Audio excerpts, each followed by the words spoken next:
Израиль должен подготовиться к возможной войне с Турцией, предупреждает комитет Нагеля. Комитет, созданный правительством Израиля, предупреждает, что стремление Турции восстановить свое влияние времен Османской империи может привести к обострению напряженности в отношениях с Израилем, что может перерасти в конфликт. Согласно последнему докладу комитета Нагеля по оборонному бюджету и стратегии безопасности, Израиль должен подготовиться к прямой конфронтации с Турцией. В докладе подчеркивается риск объединения сирийских фракций с Турцией, что создаст новую и серьезную угрозу безопасности Израиля.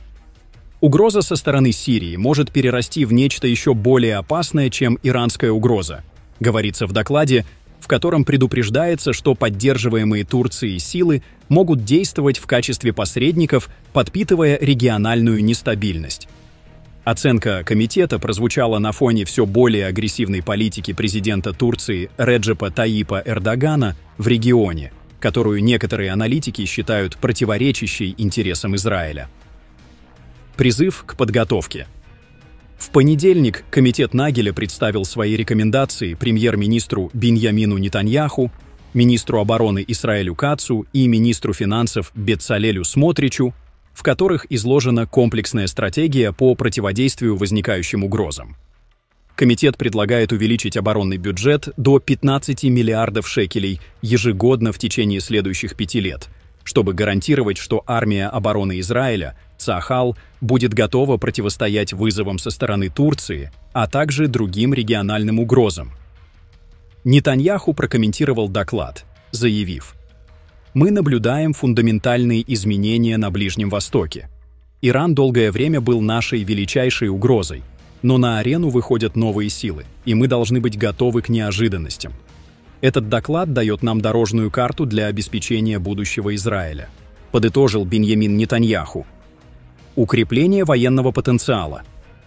Для подготовки к возможной конфронтации с Турцией комитет рекомендовал следующие меры. Современное вооружение.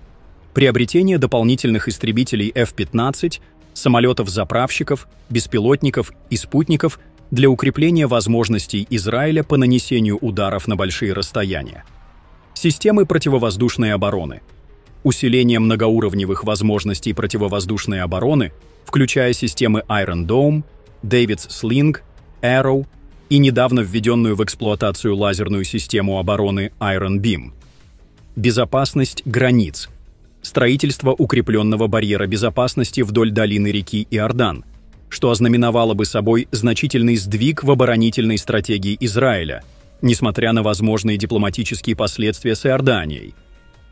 А что я вам говорил о возможном конфликте Израиля и Турции за влияние в регионе?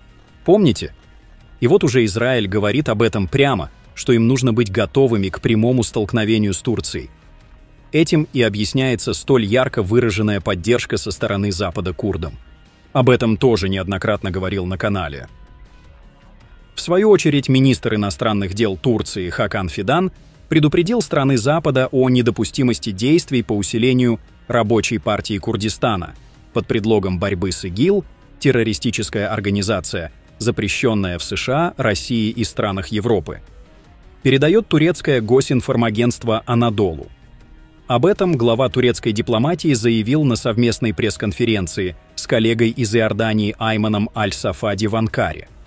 Если вы, имеется в виду западные страны, преследуете иные цели в регионе, если вы хотите служить иной политике, используя Даиш как предлог для усиления РКК, то это недопустимо, сказал турецкий министр. При этом глава турецкой дипломатии подчеркнул, что империя насилия, которую террористическая организация РКК возвела на наших курдских братьях, эксплуатируя их благородные чувства, находится на грани краха.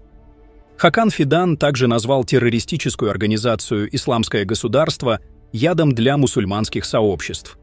Примечательно, что глава турецкой дипломатии деликатно прошелся по западным странам после совместного визита глав МИД, ФРГ и Франции в Сирию. Анкара таким образом, возможно, предупреждает одновременно и новых правителей Сирии о недопустимости политического флирта с западными странами. Турецкая газета «Хюриет» пишет: Сирия потребовала от курдских боевиков сложить оружие. Новые власти Сирии потребовали от базирующихся на севере страны боевиков Рабочей партии Курдистана, РПК, которая признана Анкарой террористической организацией, безоговорочно сложить оружие. Об этом сообщила проправительственная турецкая газета «Хюриет». По ее данным, между представителями новых властей в Дамаске и РПК состоялись 2 встречи. На них эмиссары РПК и ее сирийского ответвления Сил народной самообороны, СНС, потребовали в обмен на эти требования сложить оружие, дивизию или армейский корпус в создаваемой сирийской армии, а также разделить поровну нефтяные месторождения на севере Арабской Республики, контролируемые вместе с США. Новые власти даже не стали обсуждать этот вопрос, поставив РПК и СНС условие безоговорочно сложить оружие, считает обозреватель газеты Абделькадир Сельви. Президент Турции Реджеп Тайип Эрдоган заявил 4 января, что у РПК не осталось иного выбора, кроме как сложить оружие. По его словам, либо боевики зароют оружие в землю, либо будут похоронены вместе с ним. Третьего пути не существует, предупредил турецкий лидер. В свою очередь, министр обороны Израиля Исраэль Кац подчеркнул важность защиты меньшинств в Сирии. Нападения на курдов, как мы видели вчера в Манбидже, должны прекратиться. Мы обсуждаем это с нашими друзьями в администрации США и других странах. Международное сообщество имеет моральные обязательства по отношению к тем, кто храбро сражался с ИГИЛ и также является стабилизирующей силой в Сирии. Это то, что мы неоднократно на канале обсуждали.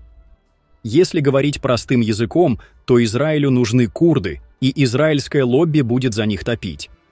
На этом фоне хочу привести слова Трампа об Эрдогане, в которых он похвалил турецкого султана и назвал его своим другом. «Президент Эрдоган – мой друг. Он парень, который мне нравится, которого я уважаю. Я думаю, что и он уважает меня», – заявил Дональд Трамп. На пресс-конференции в своем резиденции Мар-а-Лаго во Флориде, отвечая на вопрос о том, выведет ли он около 2000 американских военнослужащих из Сирии, Трамп сказал: «Я вам этого не скажу, потому что это часть военной стратегии. Но если вы посмотрите на то, что произошло с Сирией, то увидите, что Россия была ослаблена, Иран был ослаблен. И Эрдоган, этот очень умный парень, отправил туда своих людей в разных формах и под разными названиями, и они вошли и захватили власть», — подытожил Трамп. Однако следует отметить, что параллельно этим дружеским заявлениям Трамп усиливает поддержку курдских СДС, которые продолжают уничтожать турецкие прокси и публикуют кадры своих ударов по силам, поддерживаемым Турцией, в Манбидже, Сирия. А мы продолжаем следить за реакцией турецких политиков и общества на слухи о возможном переводе Абдуллы Аджалана на домашний арест. Националистическая партия Турции заявила о своей непримиримой позиции в этом вопросе, подчеркивая, что не допустит изменения турецкой идентичности. К этой позиции присоединились и отставные генералы, которые считают недопустимым, чтобы осужденный ранее лидер курдов участвовал в борьбе с терроризмом. Но стоит ли Турции искать врагов вовне, если достаточно посмотреть на собственную роль в регионе? Ближний Восток страдает от множества конфликтов, и Турция, к сожалению, внесла свой вклад в их эскалацию. Курды, между тем, проводят массовые демонстрации в поддержку своих соотечественников в Рожаве. Ситуация обостряется, и Турции, возможно, предстоит столкнуться с новыми вызовами. Пишите ваше мнение в комментариях и подписывайтесь на наш канал, чтобы не пропускали самые важные мировые новости.